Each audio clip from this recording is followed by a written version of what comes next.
YouTubers, and welcome back to another episode here on ESGNet, and this is MLB 17, the show, and this is the Kansas City Royals franchise. As we are in this episode here today, as we're going to be talking about the Royals and their preseason, their spring training results here as we're getting ready for the upcoming season. This is the going to be the 2016 season. Yeah, I know.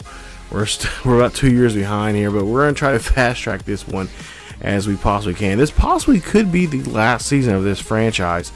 I do want to continue going, but only if it gets it just becomes more fun for me, or gives me some more challenge here, and it gets me to try to build this team a little bit more if I'm having fun with it. So we'll see how long this series will get it going here. But like I said, we are going to fast track this series. I've already kind of mapped out the first half of the season, and depending on how the first half is, then we'll really start jumping further through this season there as we go along. So just trying to take a look here at the Royals and their numbers here so far. They're just a game and a half behind back in the Cactus League there. So 17 and 11 there to finish out the regular, or the spring training there in Surprise, Arizona. And the guys so far here, numbers wise, well, I mean, decent numbers, not some monster numbers and stuff like that. And of course, spring training numbers don't really matter. I mean, in some cases, some people say it does. Some other people say it's a small number of the numbers that you get from it. You could kind of predict what the first month will go and how guys will react to being out there to live baseball. But to me, I've always seen them as numbers that just, to me, they don't really tell us solid numbers, because a lot of the guys don't get normal at bats as they would if it was a regular season game. There, some guys take only one or two at bats, in spring training, and then also too, you don't play every single day. And if you do play every single day, it's usually you play in one series. You usually have a double header. You have a quick 7-inning game or something like that. So numbers are kind of fidgety, which in this case, in this game, you don't have a quick 7 innings ball game or anything like that. But I think for the most part here, I think I'm pretty satisfied. There are some areas in concern that I am concerned about. One of them is our lineup, and that is our outfield situation. We're gonna have Bubba Sterling gonna be on the ballpark, or on the club. We have also 2 Rule 5 guys that we're gonna have to get to here they have to be on the Major League Ball team, and trying to figure out where we're going to put them at, if we're going to be able to start them or if they're going to be on the bench. It's still highly questionable here, as we just, even going and just now here in the last couple of days, talking to some of the coaches like Ned Yosh and others, bench coach, stuff like that, are still some major concerns that they have right now. So Hosmer is a guy, of course, the guy we're going to be looking to in the lineup. That's going to be our, right now I'm thinking we might have him at number 4, but since we have Napoli, and Napoli has a good bat, Napoli might be our 4-hole hitter, and cause Hosmer that will of course be at number 3, meaning we need to find a good number 1, which I think we found in Zubris, or depending on how well he plays. So far, the spring training wise, Dyson has been pretty decent. So Dyson may be our number 2 guy, and then of course, like I said, with 3 it would be Hosmer, 4 would be of course Napoli, and then 5 would be Alex Gordon. Now, the bat that I'm really glad and excited about, as we take a look at the numbers here for league leaders in the spring training games, one of the guys I'm really looking glad that he's got his back turned around here, and hopefully that will carry on more so in the regular season, and that is Mike Moustakas. Mike Moustakas had a some pretty good games there. He had some clutch games really in the preseason there, and I'm hoping that it'll turn around. I know a couple of these, especially this last preseason game, we were not able to win the game. Even though we had a great record, there was times that we did give up the lead too early, and that's on, I would say, on the defensive. Defensively, we do have some areas there where we have to, we need to do a lot better of, clogging up the middle there, but also pitching, because since we have Eddie Butler now in AAA, he's going to go down there for a while. Hopefully, eventually, we'll be able to bring him back up. And of course, a lot of people are saying might assume it's punishment that because the game he had pitched in the World Series. That's not the case. We have potential for this kid. That kid has some good potential. But we're going to have Shipley. Shipley just had some better overall numbers if you look at his complete body of work. And we're going to go ahead and get Shipley day 5. So he'll be our day 5 starter. And then if you look at other things, one of them is I'm kind of concerned about it, and he had a great year last year. I'm hoping he does not starts kind of getting away from what he was able to do last year, and that is Danny Duffy. Danny Duffy had a rough game, a couple rough outings there in the spring training, and so we're trying to see what's going on. Maybe his mechanics, or we're going to see if it's a mental thing. Maybe he's upset because he's not the ace, and I think we at least talking to him in a couple of interviews there. He really feels like he should be the guy to start the team. But I think at the back of his mind, he knows that King Felix is going to be the guy that they're going to go to on day 1. But Duffy will get a day 2 start. So we'll have that. I think is going to have to work out there. I think it may be a more mechanic thing that we'll have to work with him. The other pitcher that we have concern with, and he may be busted down to maybe a day 4 guy, and of course Ian Kennedy, our other pitcher that we got off of free agency, but that is Jason Vargas. Now there's been rumors saying that Vargas is going to be demoted because of his season last year, but that's not going to be the case. We want to make sure, Vargas is one of our guys that we want to have long term, and we want to make sure that he is fine and ready to go here coming back. And for the most part, he says he's ready to go. He had a great surgery, he's just upset that he was not able to be a part of that World Series team, even though he did pitch a hell of a good season before he got injured there. He just wasn't able to pitch in the last 2 months, and of course in the World Series. And he just wants to be able to prove himself here. He wants to be able to show what he can do as a pitcher, and he wants to be able to let people know on that team that that injury is not going to be a setback for him. So that is something that we're going to be really concerned about as we go through the course of the season there.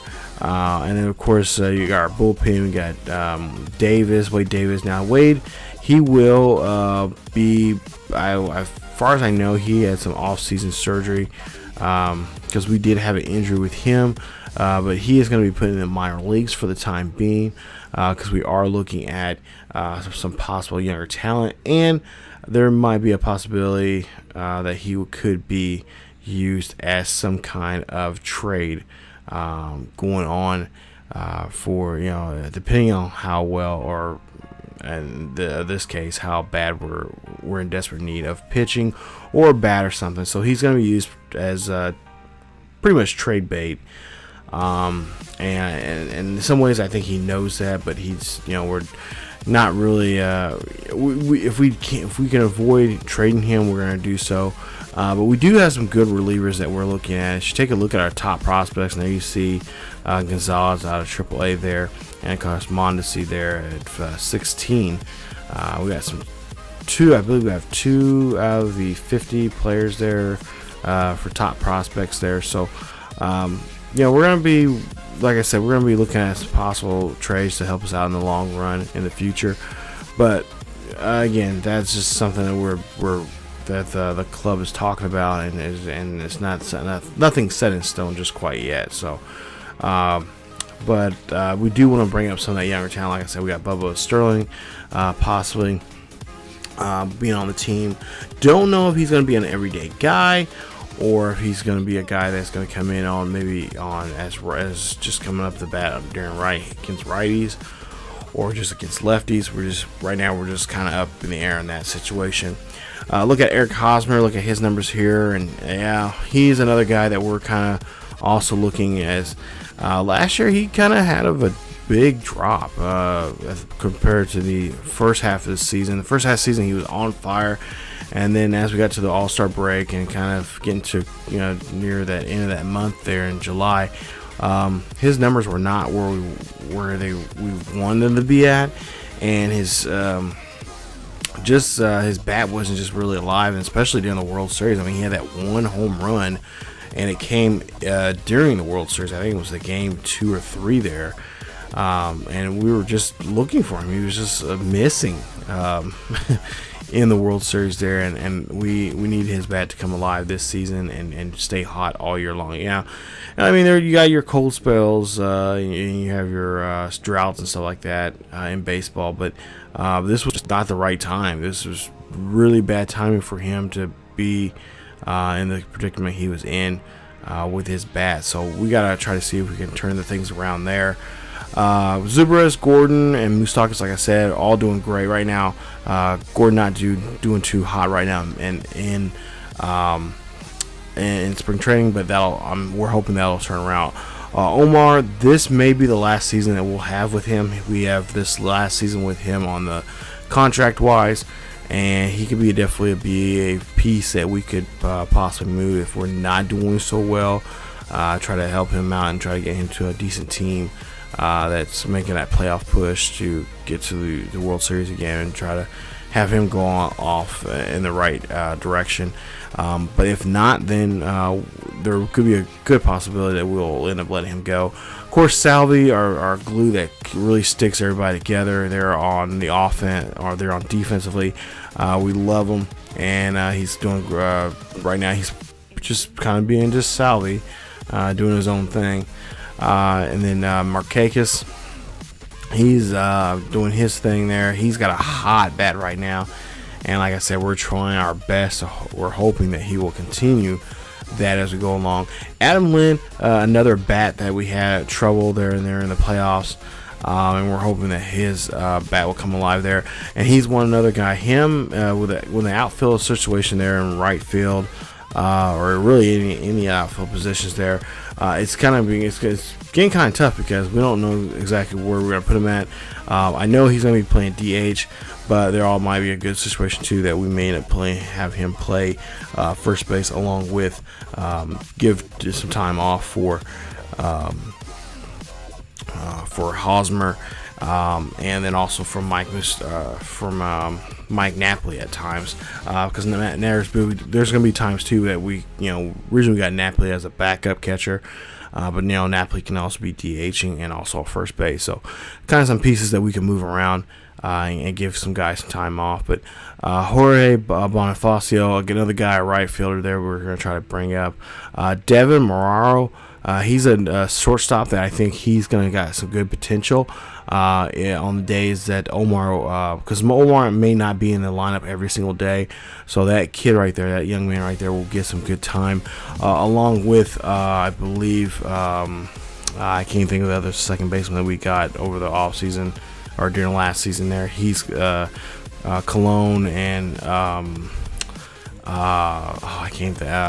Dozier and all those guys will eventually be in the mix there, and we'll try to get them some chances to play. So we got quite a few options there that we can run with and do something with there in the infield there. So it's just all about playing time and what guys can stay hot, and what guys and the guys are going cold, then we're going to swap them out and put some of that younger talent there to really try to help them out as much as they possibly can. So like I said, that's something we're going to be looking at here. We've been looking at pitching wise, or you see the rotation, or not, well, not the official rotation, but it's going to probably be Hernandez, Duffy, Kennedy, Vargas, and then Shipley, Brooks, Lamb, and Butler. Of course, going to be in AAA, but there's always chances for them to come back, especially Butler. He proved himself last year. And again, he's a guy that we're gonna, that has a good opportunity here. He's always got a spot there on the rotation if he is doing well. So we'll see how well he does there, and just try to give some time to develop a little bit more there.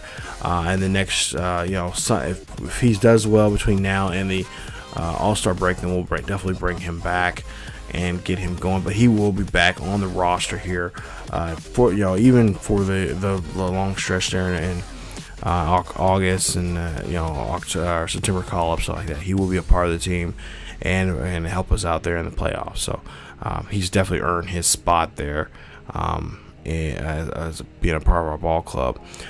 Look at the relief pitchers there. And of course, Leon, one of our new relief pitchers there, a young guy there.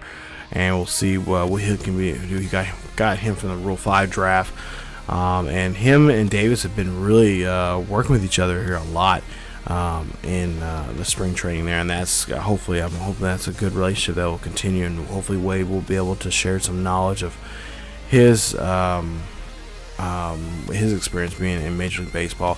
Kelvin Herrera, I know a lot of people right now in Kansas City in real life are really heartbroken over that trade they made with the Nationals. But in real life, or at least in this one, I should say, in the virtual world here on this franchise, he is still with us. Samuel Rosario, one of my guys, is clutch right there. He may be playing a bigger role in the bullpen there. He may be our everyday guy that will come in there and pitch. He ate up several innings last year, and we're hoping he can do the same thing again. And then, of course, Coleman, we're going to give him a bigger role this coming season, as he did pretty well there during the playoffs there, going in there and shutting the door. And then Freddie Hardwick. I hate when when you move your players over from one game to another, they for whatever reason, they got rid of our original closer. But Freddie Hardwick is our new closer, and we're going to see how well he does here, as he had 7 saves during the spring training there. And again, we're going to try to see what he can do. Now, one of the younger guys that we found, and we're actually going to be signing quite a few players here. I think after the next episode of the Royals franchise, which is 107, I think in one of the another episode I'll show you guys the signings that we made. We actually made quite a few signings after that first that opening, after the opening day game. We made quite a few signings on the free agency market there, and this is one of them. We got Andrew Barber. He's going to be down there he's going to go to Omaha, and we're hoping to see him at some point here come up to Kansas City and pitch in our Major League Ball club there. So he's going to be signed to the team there. We just signed him, and there you see the rest just of the relievers there and the rest of the players there. So like I said, we made some pretty good signs there, and right now we're just trying to finish up and just make sure we got enough players on the. I know we have trouble right now in our AA affiliate, which is the Naturals there in Arkansas. So we're going to try to sign a couple more guys for them, so we can get the season started on the right note there. And like I said, also I think we've made a couple of signings there for AAA there. So but yeah, like I said, so far here we got some areas in our game that we got concern of. We're just concerned about really some players. Like I said, Vargas and also Duffy, just seeing what they can do there. And then batting wise, Dyson, we just were hoping that we made a good choice with Dyson, having him as our everyday center fielder, and then also some of the younger talent. So really true, this is going to be a growing experience. We'll see how it will go. I'm hoping it will be a 90 plus win season for us, but there will probably be several growing pains if we don't make it to at least I think 70. If we make it to 70, then I know that we have some growing pains that we're going to go through, and we just have to deal with it and kind of move on.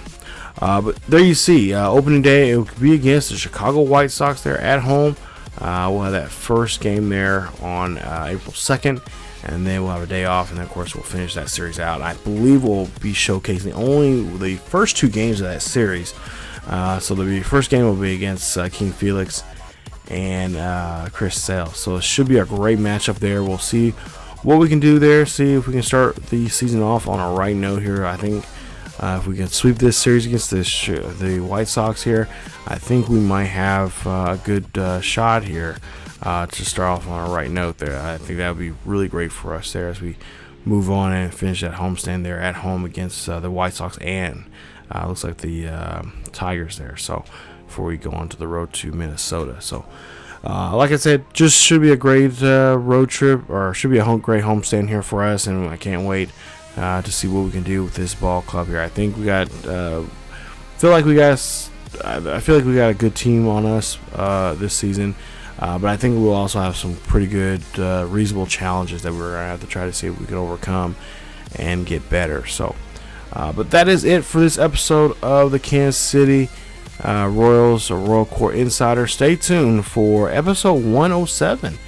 That'll be the first game. You guys will see game 1 and 2 of that series against the White Sox coming up to start the 2016 campaign here on the channel. So thank you guys again. We're starting season 3. Can't wait. This should be a lot of fun. And like I said, we'll fast track this quite a bit here on ESGNet. That's it for me, you guys. If you guys enjoyed today's episode, please leave a like. Also, don't forget to subscribe to the channel for more MLB 8, more of the MLB 17 Kansas City Royals franchise here on ESGNet. Also, don't forget to subscribe and hit that hit the bell notification so you guys can be notified and be the first ones to know when videos like this are uploaded to the channel. Also, follow us on social media. If you look down below and there in the description, you guys can check us out there on Facebook, Twitter, and Discord, and be a part of the ESGN Nation. Thank you guys so much for watching, and again, stay tuned for more Kansas City Royals franchise all summer long here on the channel. As always, keep yourselves and each other healthy, and I will see you guys next time.